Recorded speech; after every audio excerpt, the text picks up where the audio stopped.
Your neighbor doesn't hear your cat. Unlike a dog, there is no barking that vibrates through the floor, no frantic scratching at the drywall. To the world outside, your home is a tomb.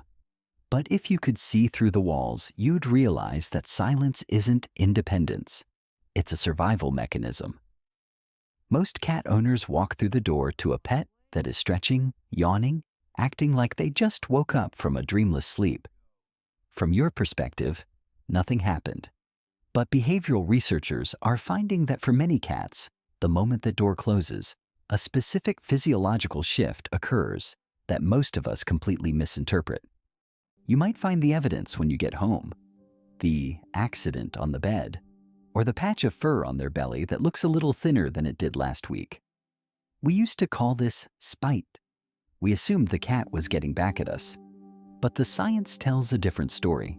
In cats, chronic separation stress often manifests as psychogenic alopecia, compulsive overgrooming, or feline idiopathic cystitis. The cat isn't punishing you. Their central stress response system is simply running at a higher RPM than their body can handle.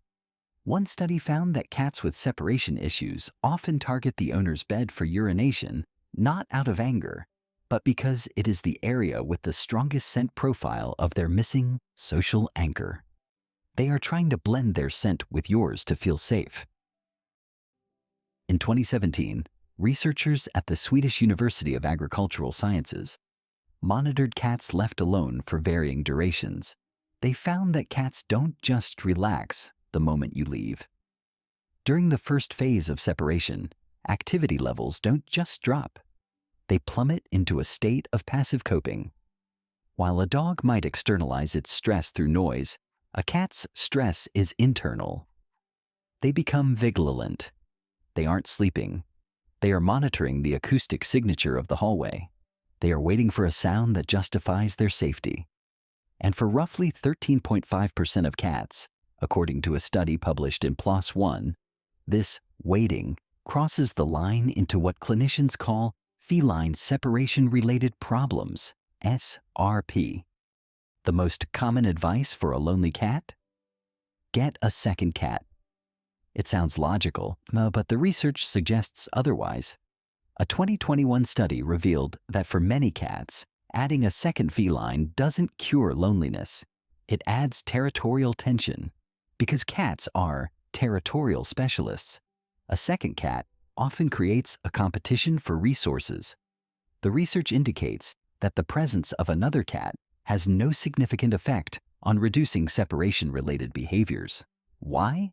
Because the separation isn't about a general need for company. It's about the specific absence of you. Here is the part that rarely gets discussed. In 2022, a study investigating hair cortisol levels in cat owner pairs found something striking. Much like dogs, a cat's long-term stress levels are often synchronized with their owners.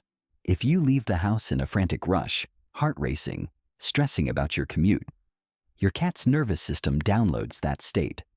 They don't start their day at a neutral baseline. They start it at your level of anxiety. The 8 hours they spend alone are happening on top of the hormonal residue you left behind. The pet industry sells solutions by the millions. Pheromone diffusers, puzzle feeders, automatic lasers. But for a truly anxious cat, a puzzle toy can actually increase frustration.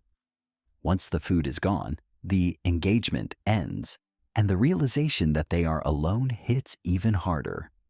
The real intervention is graduated departure. It feels absurdly slow, walking to the door, touching the handle, and sitting back down.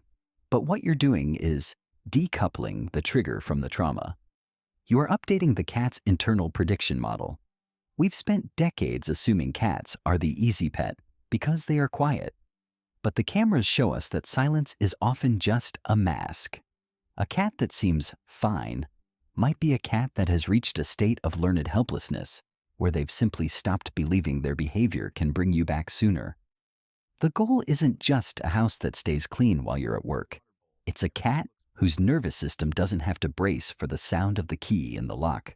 If this changed how you see your cat's independence, subscribe and let me know in the comments. Does your cat have a specific ritual the moment they see you reaching for your bag?